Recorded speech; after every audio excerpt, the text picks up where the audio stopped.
Buenas noches, ¿cómo se encuentran el día de hoy? Bueno, me alegra saludarle, verle. Quiero que por favor busquen su Biblia, Primera de Tesalonicenses, capítulo 5. Ubíquese por favor en Primera de Tesalonicenses, en el capítulo 5.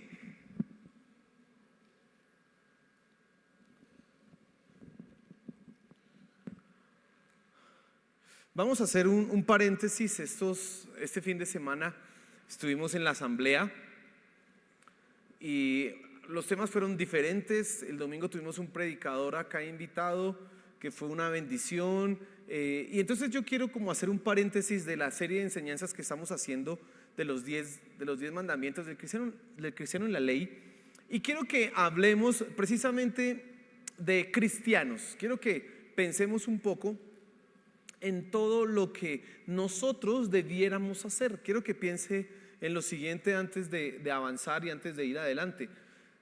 Cuando nosotros hablábamos el fin de semana de la iglesia y hablábamos el fin de semana de el llamado, de los dones del ministerio, quedaba evidente que todos de alguna manera teníamos una función que ejercer en la iglesia, que eso era dado por Dios, quien nos hacía un llamado.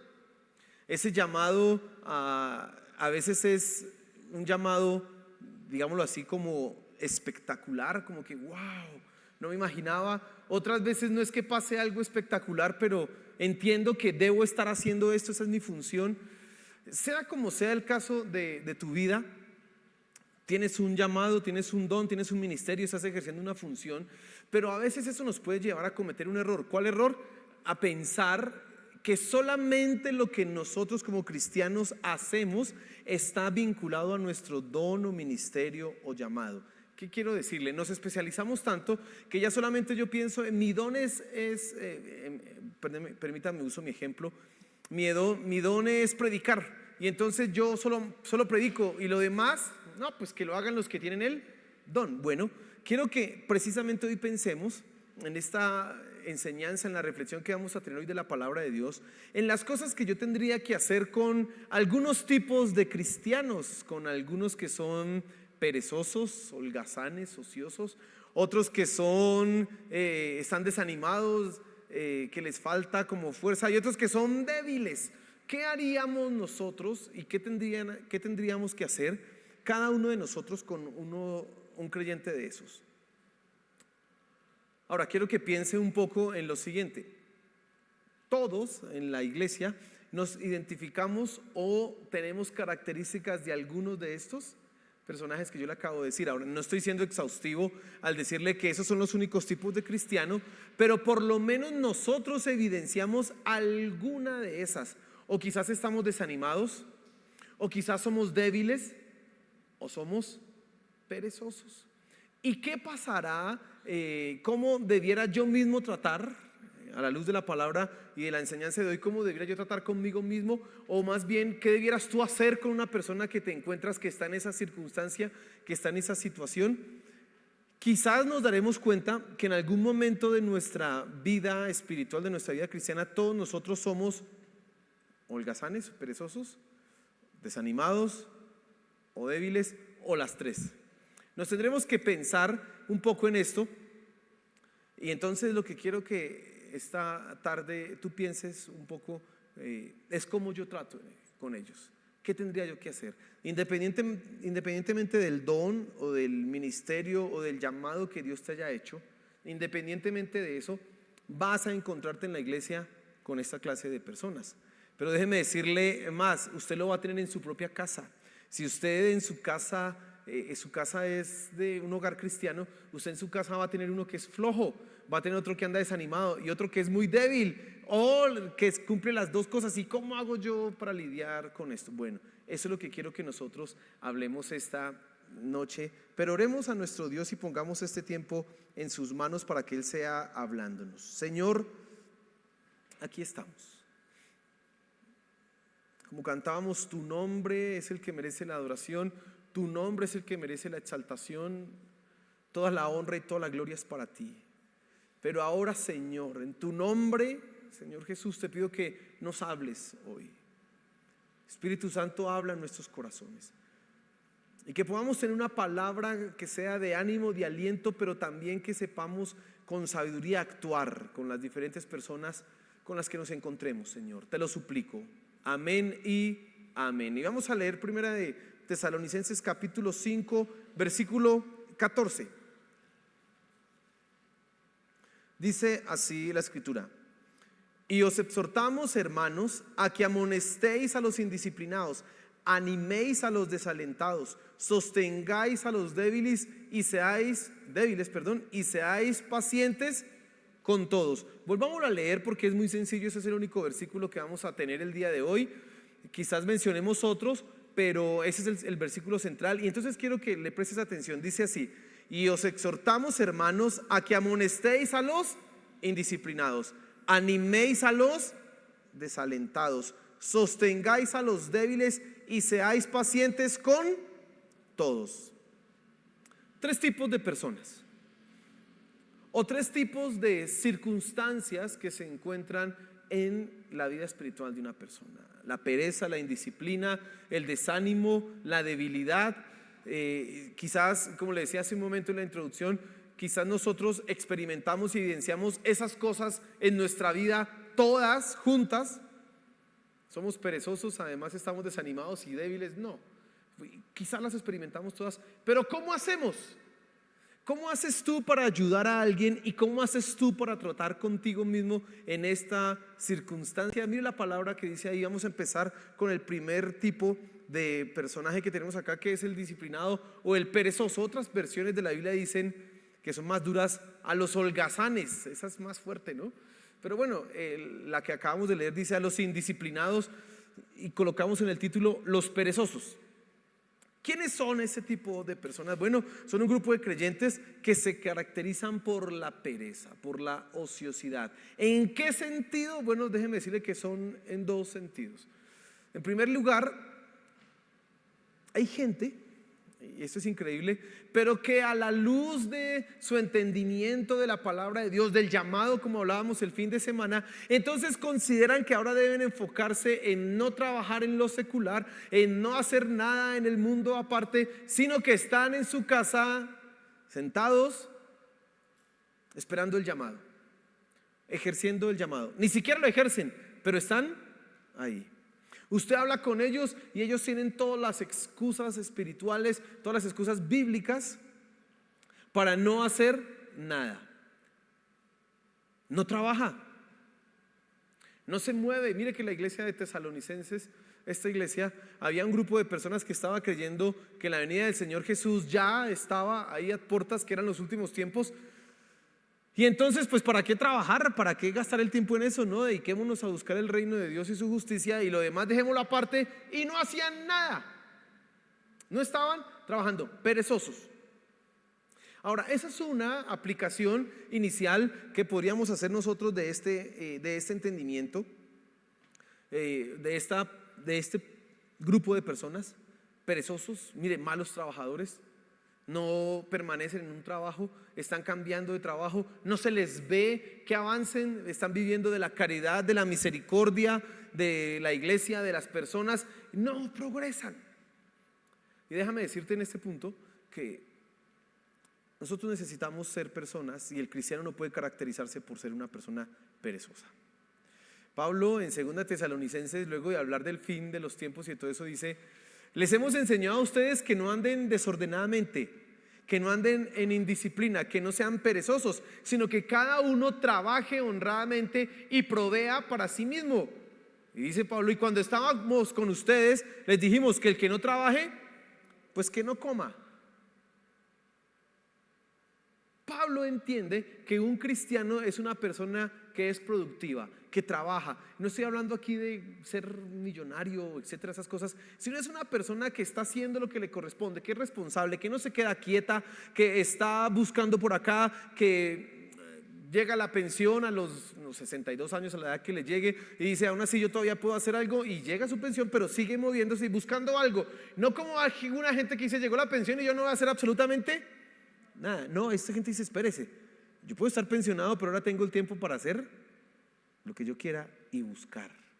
Hay gente que es así, y el cristiano no debe caracterizarse por la pereza.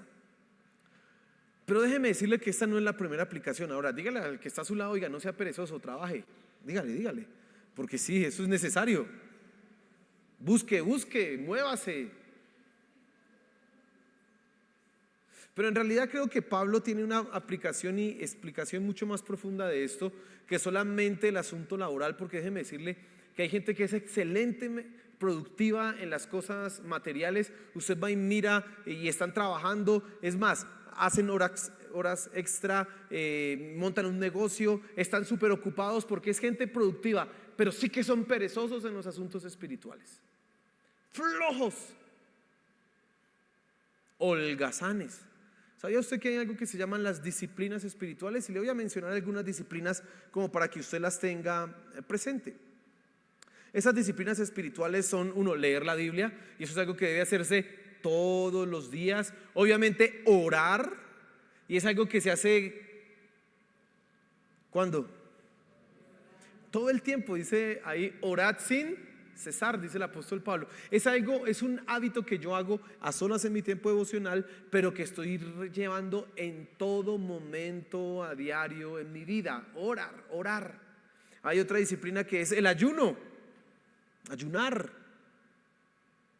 Otra disciplina que es asistir y congregarse, estar en la iglesia. Hebreos 10 dice: no dejen de congregarse como algunos tienen por costumbre. Así que hay que congregarse regularmente, ir a la iglesia, asistir a la iglesia, al servicio, servir, involucrarse en un ministerio. Eso es otra de las prácticas de las disciplinas espirituales. Evangelizar no es una cosa que yo haga cuando digan en la iglesia que vamos a evangelizar, sino es algo que yo estoy haciendo constantemente porque es parte de mi disciplina. Pero hay gente que no hace absolutamente nada de eso. Hay gente que han pasado los años y no han leído la Biblia. Llevan en la iglesia asistiendo 5, 6, 7 años y no han leído siquiera una vez la Biblia. No la conocen. Y si no conocen la Biblia, ¿cómo pueden llamarse cristianos que siguen la voluntad de Dios cuando no conocen lo que Dios está diciendo ahí, hermano? Mire, por eso hay tanto fracaso en las vidas de las personas, porque no conocen la palabra de Dios, no la llevan en su mente, no la tienen en su corazón, no meditan en ella, no dedican todos los días voy a leer la escritura, y no me interesa si duermo menos, pero voy a leer la escritura, voy a dedicarle el tiempo que tengo que dedicarle a la palabra de Dios. Flojos. Orar. Escasamente se ora por los alimentos, y eso así, oración de comida rápida, ¿no? Así como la comida rápida está rápido, pues también la oración tiene que ser rápida. Señor, gracias por los alimentos, bendícelos y que nos caigan bien, amén, ya. Y no le estoy mandando a que ore por su comida 1 hora, no, por favor, no, tampoco. Pero ore, haga su vida devocional y tenga un tiempo en donde usted ora. El ayuno, bueno, y puedo seguir aquí dándole ejemplos, pero mira, Pablo está diciendo acá que tenemos que amonestar. Lo que hay que hacer con este primer grupo de personas es amonestarlo. Mira, no es, ay, oye, ven, te doy un abrazo, ¿cómo luchas con eso? Ay, ven, no, hay que amonestarlo, hay que exhortarlo, hay que decirle, oye, hay que leer la Biblia todos los días. Un cristiano lee la palabra de Dios. Claro, se hace con amor, pero se le llama al orden. ¿Qué hace usted con una persona que es desordenada y que es indisciplinada? Pues usted necesita colocarle estructuras, colocarle horarios, colocarle disciplina para que desarrolle esos hábitos. Pues eso es lo que toca hacer. Así que mi querido hermano, 2 aplicaciones en este punto. La primera: si tú eres un indisciplinado, si eres un perezoso y eres un holgazán, tengo que exhortarte y amonestarte a que dejes de ser un perezoso. Hermano, usted, como mínimo, dicen por ahí algunas personas, usted debe leer la Biblia 1 vez al año, como mínimo. Y si usted lleva 1 año de cristiano, ¿cuántas veces debe haber leído? Pues 1. Si lleva 5, ¿cuántas? 1. No, 5, ¿cierto? Así debe ser entre nosotros. Yo tengo que leer la escritura, tengo que ir avanzando en la palabra de Dios todos los días. Ahí están las cuentas, que si usted lee 4 capítulos diarios al año, acaba de leer la Biblia. 4 capítulos diarios, nada más. ¿Le cuesta orar? Hermano, no sea flojo, no sea holgazán. Disciplínese para orar. Levántese temprano. Haga lo que tiene que hacer. Uy, es que estoy trasnochando mucho, pues no trasnoche. No sea perezoso. Tiene que ser disciplinado. Recuerde que Romanos 12 él dice: en lo que requiere diligencia, no perezosos. Pero somos más buenos para trabajar, somos excelentes para las cosas del estudio. Los papás se preocupan porque su hijo: a mí no me pierda ni una materia. Mi hijo: papá, es que necesito para la cartelera de mañana. Va y sale a las no sé qué de la noche a buscar los materiales para la cartelera. Pero no se preocupa igual porque ese hijo haga el devocional. No se preocupa igual porque ese hijo haga lo que tiene que hacer con su vida espiritual. Tú tienes que ser diligente, no perezoso en los asuntos de Dios. Corrígete. Y si te encuentras con una persona, mi querido hermano, que es indisciplinada, que es perezosa, que te das cuenta que no lee la Biblia, necesitas llamarla al orden, amonestarla con amor. Decirle: oye, eso no habla bien de un cristiano. Tú que eres un hijo de Dios necesitas disciplinarte, necesitas poner en regla tu vida. Estás orando todos los días, no, bueno, y ayúdele. Bueno, lo va a llamar a las 5 de la mañana y lo va a despertar para que se ponga a orar. Bueno, pero va y se baña a las 5:15 me contesta y espero que ya esté bañado. Me manda una foto vestido. Haga algo para que esa persona logre desarrollar hábitos. Ayúdelo. Mire, papás, una de las cosas que usted tiene que tratar de ayudarle a sus hijos, no con la cantaleta, pero sí con la sabiduría, es: voy a ayudarle a mi hijo a que desarrolle hábitos. Entonces vamos a hacer el devocional todos, madrugue con ellos hasta que ellos se formen y ya lo hagan solito. Enséñeles esas cosas. Cuando ya son más adultos, más grandes, que ya se han formado, tiene que llamar al orden: tú no estás orando y así no corresponde. Eso no es lo que debe ser en la vida de un cristiano. Tienes que llamar al orden a las personas. Amonestar a los perezosos. Pero hay un segundo grupo de personas que se menciona aquí en el versículo y dice: animéis a los desalentados. ¿Y quiénes son los desalentados? Son esos que están desanimados por diferentes razones y entonces empiezan a flaquear en su fe. ¿Qué los puede llevar a eso? Mire, la palabra desaliento que dice acá dice poco.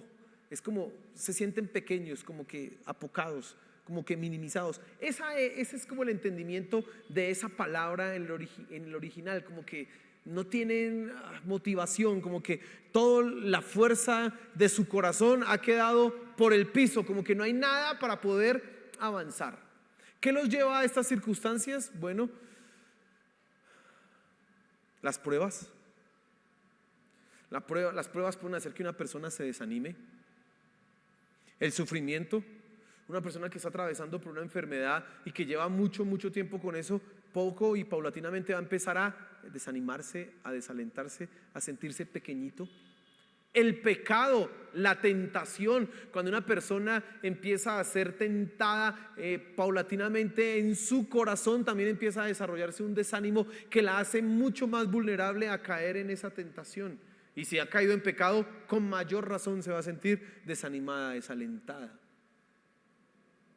Todas estas situaciones pueden llevar a una persona a sentirse desanimada y entonces, ¿qué es lo que sucede? Que quiere renegar de su fe, que quiere alejarse, que no quiere seguir adelante, que quiere simplemente dejar que los brazos queden abajo. Es como una persona que tiene que correr una maratón, una carrera larguísima y lleva la mitad, pero en la mitad empieza a sentir el dolor. Usted sabe que después de que usted corre cierta cantidad de kilómetros, ya el cuerpo ya no está tan bien, ya no está tan perfecto y la cosa empieza a ser más dura, a ser más difícil. Leía hoy una entrevista que le hacían a un tenista que a mí me gustaba mucho cómo jugaba, Roger Federer, y decía: tuve que aprender muy joven que las primeras 2 horas todo el mundo sonríe.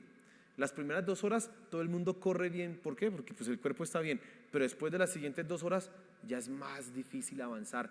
Ya se hace doloroso. Ya el mal genio, la ira y las ganas de abandonar el partido, decía él, llegan.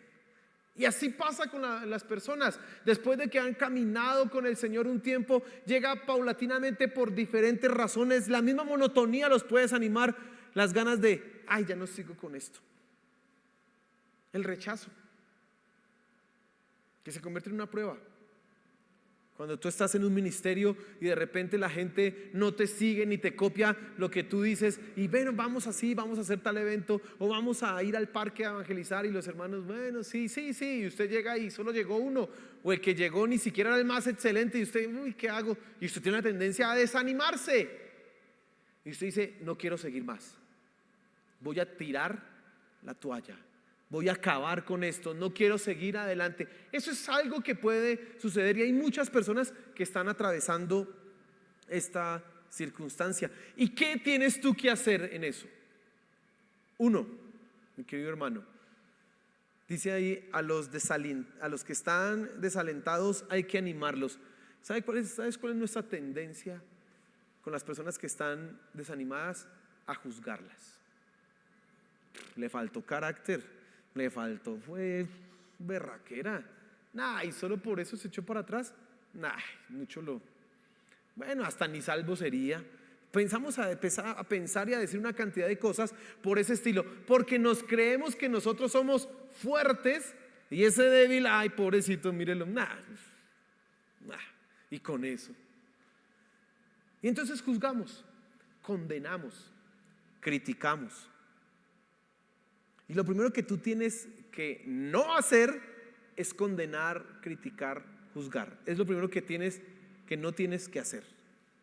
No hagas eso, no condenes. Fíjese que la palabra dice claramente, animen. No nos dice ahí, juzguen. Si tuviéramos ahí la posibilidad de juzgar, no. Aquí dice, anime al que está desanimado, anímelo, dígale, vamos, ¿por qué estás así? Sigue adelante, ore por él, acompáñelo, vamos, sigue adelante. Y viene la segunda cosa que a veces nosotros hacemos. Y eso es algo que es heredado mucho de ese darwinismo. Y cuando digo el darwinismo es toda esa teoría de...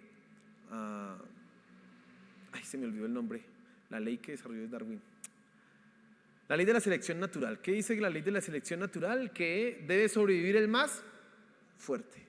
Y entonces todos nosotros actuamos de esa manera. Porque cuando alguien está desanimado, ¿qué es lo que hacemos? Mira a ver cómo se para.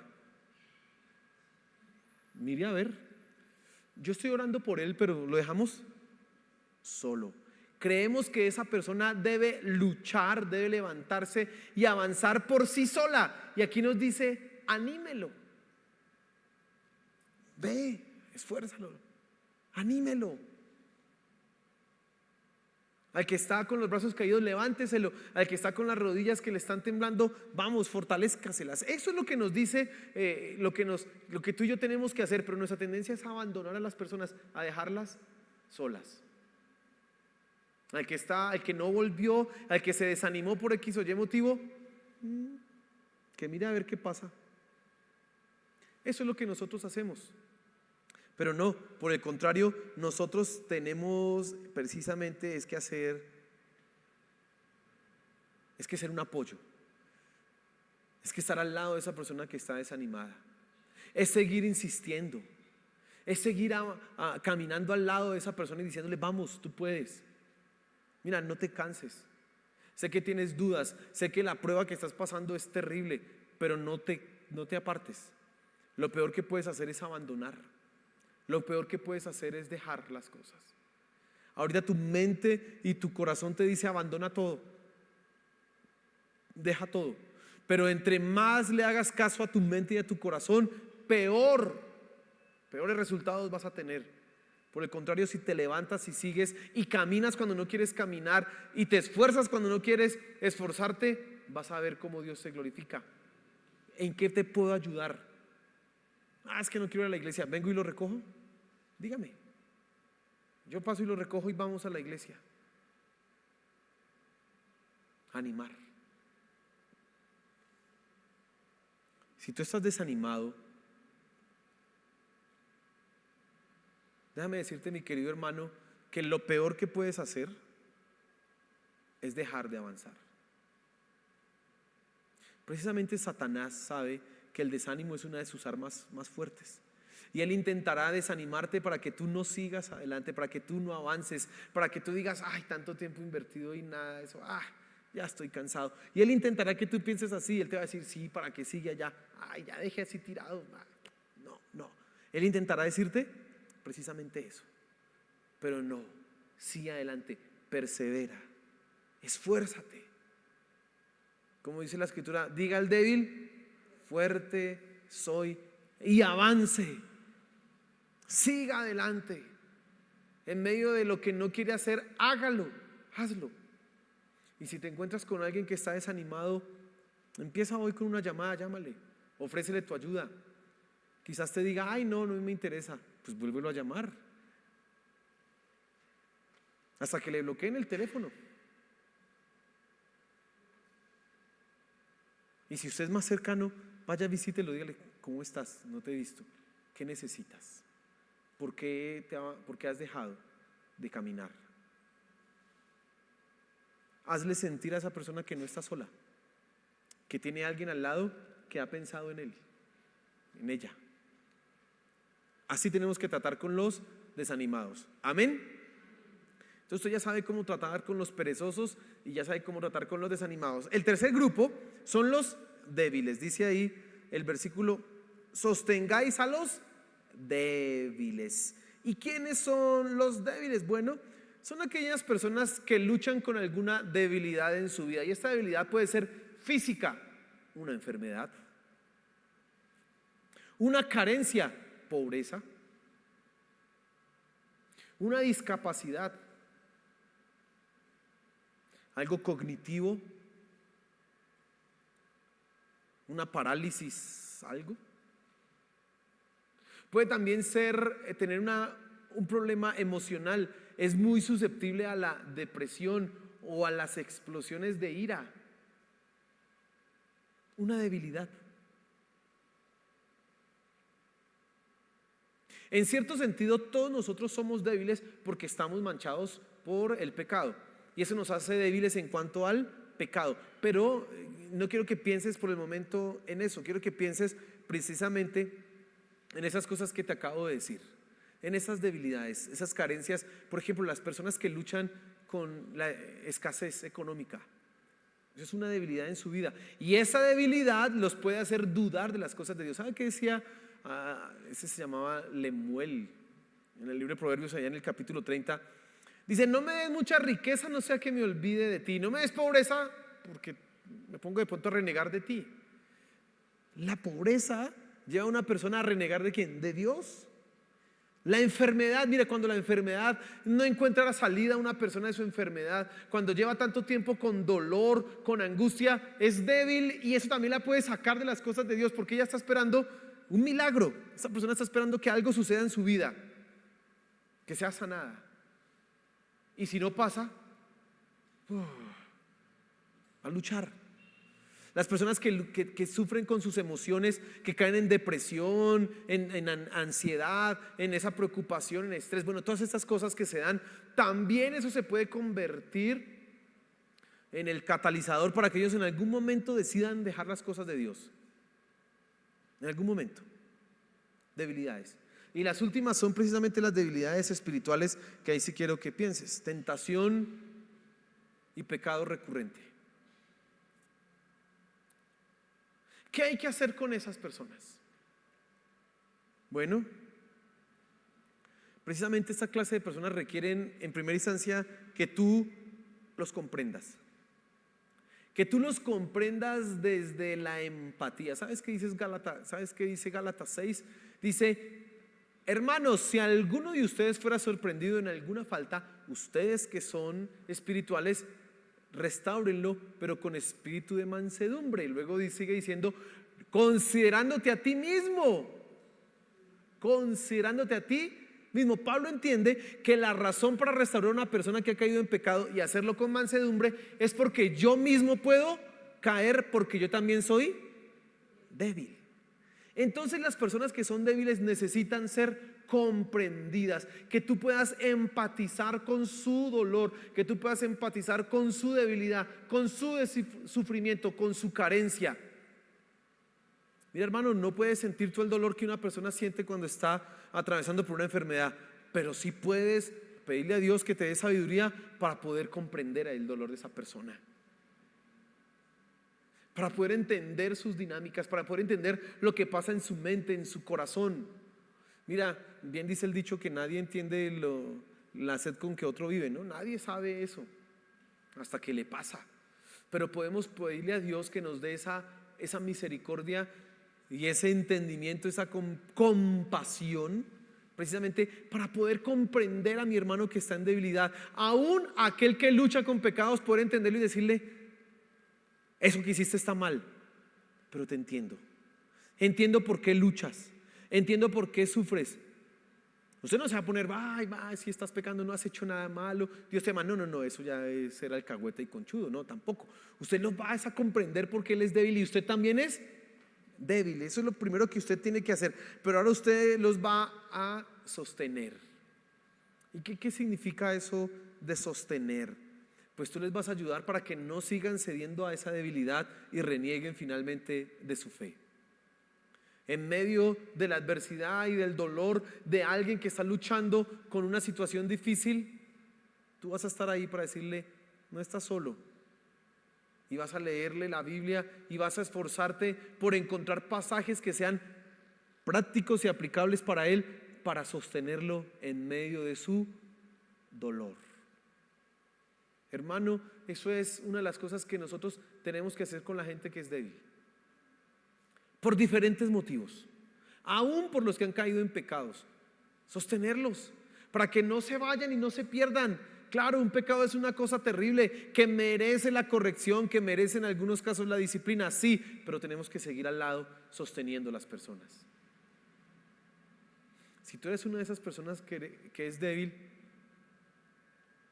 déjame decirte que te entendemos. ¿Por qué te entendemos? Porque nosotros también somos débiles. Y si tú permites abrir tu corazón para expresar cuál es precisamente esa debilidad, créeme que nosotros acá en la iglesia te podremos ayudar. De una u otra manera te podremos ayudar. Te llevaremos a que encuentres fuerza en esa debilidad, en la palabra de Dios, y eso te lleve a consagrarte y a conocer más a nuestro Señor. Te ayudaremos a que avances. Estamos acá para ayudarte. Pero si tú conoces a alguien que es débil, sosténlo, compréndelo, sosténlo. No lo dejes. Sosténlo. No permitas que esa debilidad se convierta en una fortaleza en su vida.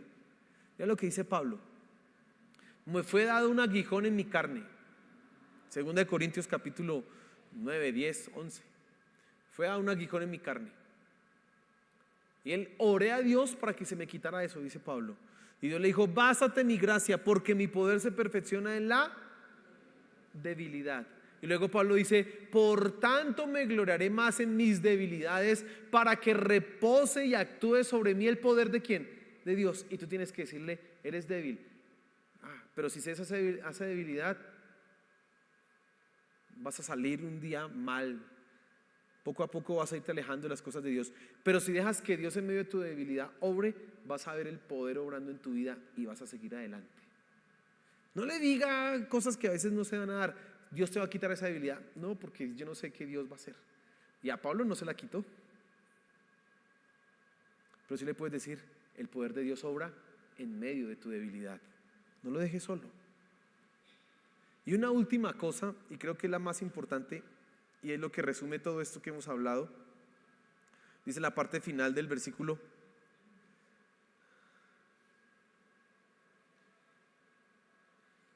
y seáis pacientes con todos. Mire cómo cierra Pablo eso.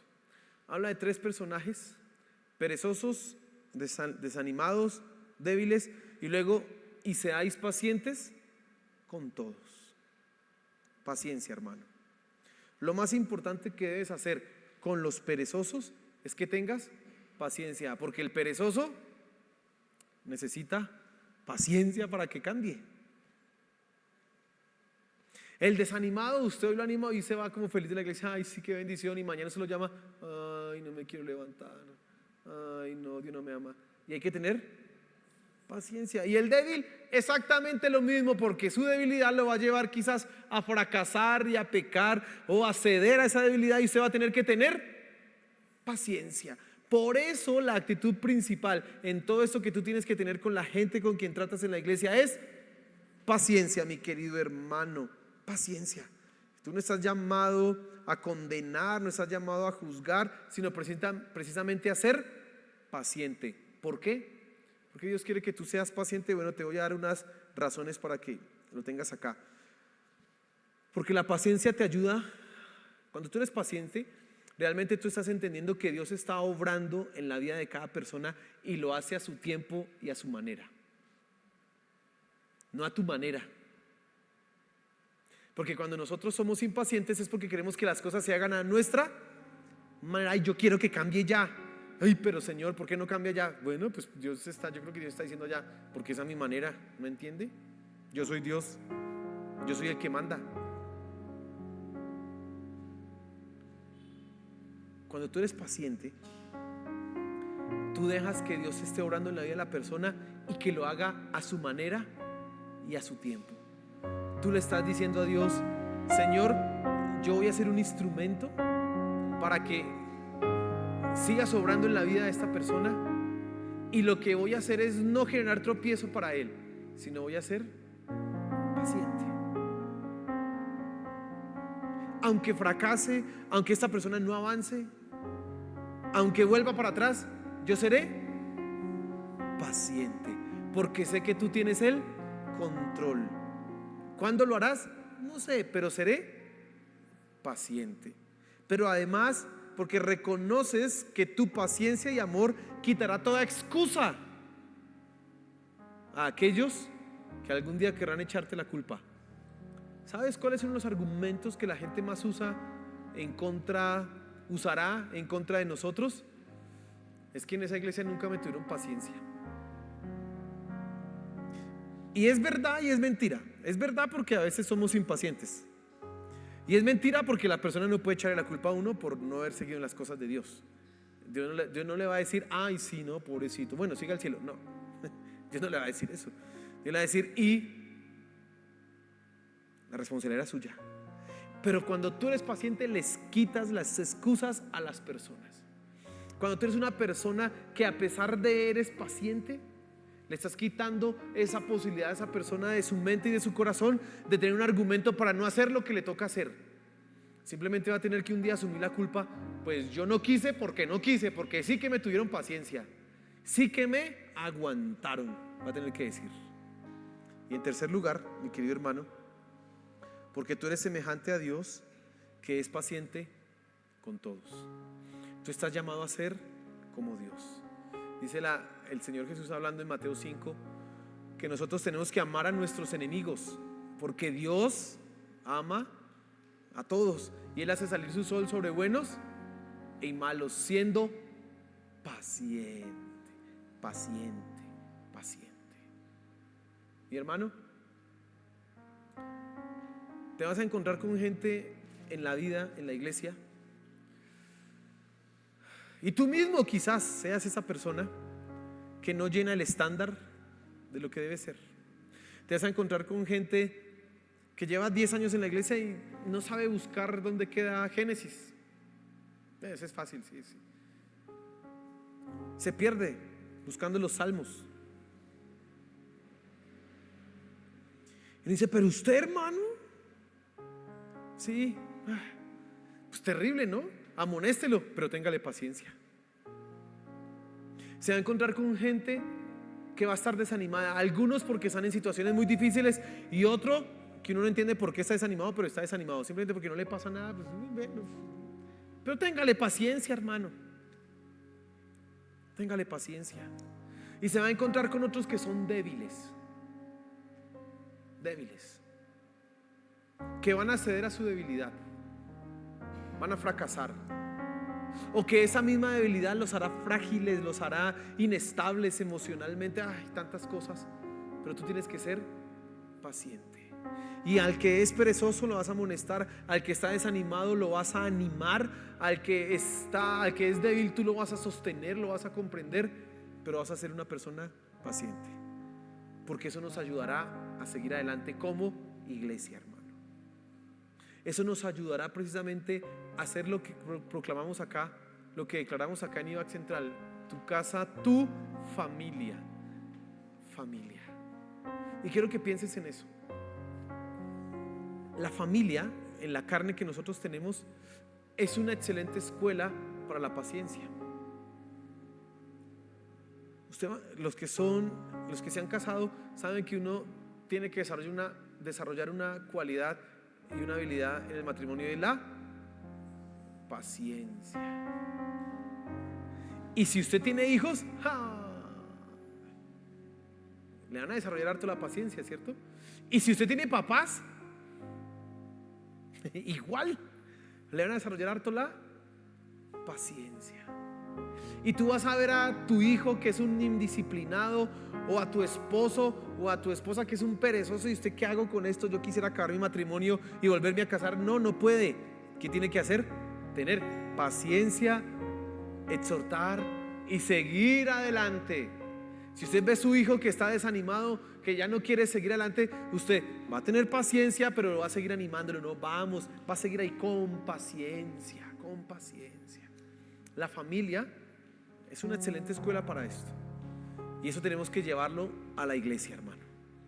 A tener paciencia con los perezosos, con los desanimados, con los débiles, porque precisamente a eso estamos llamados, a ser familia. Que la iglesia se convierta en un lugar en donde todas estas personas pueden encontrar a alguien que les ayude para salir adelante. Amén. Señor, gracias por tu palabra. Gracias, Señor, porque entendemos sabiduría, entendemos verdad acá. Ayúdanos a actuar con paciencia con las diferentes personas y no dejar que nuestra propia debilidad y pecado dañe. No. Ayúdanos a que aquel que es perezoso le podamos ayudar a entender que lo que hace es pecado, pero que nuestra amonestación no sea condenando, no sea con ira, sino sirva para ayudarle. Te lo suplico, Señor Jesús. Ayúdanos a ser aquellos que en los momentos de desánimo tienen la palabra correcta. Ayúdanos, Padre Celestial. Ayúdanos a comprender las debilidades de nuestros hermanos, a poder orar por ellos y a sacarlos adelante, Señor, te lo suplico. Por favor, y danos paciencia, Padre Celestial. La misma que tú has tenido con nosotros, danos esa paciencia, te lo suplico. Gracias, Padre Celestial. Gracias por tu palabra esta noche, mi Señor. Amén y amén.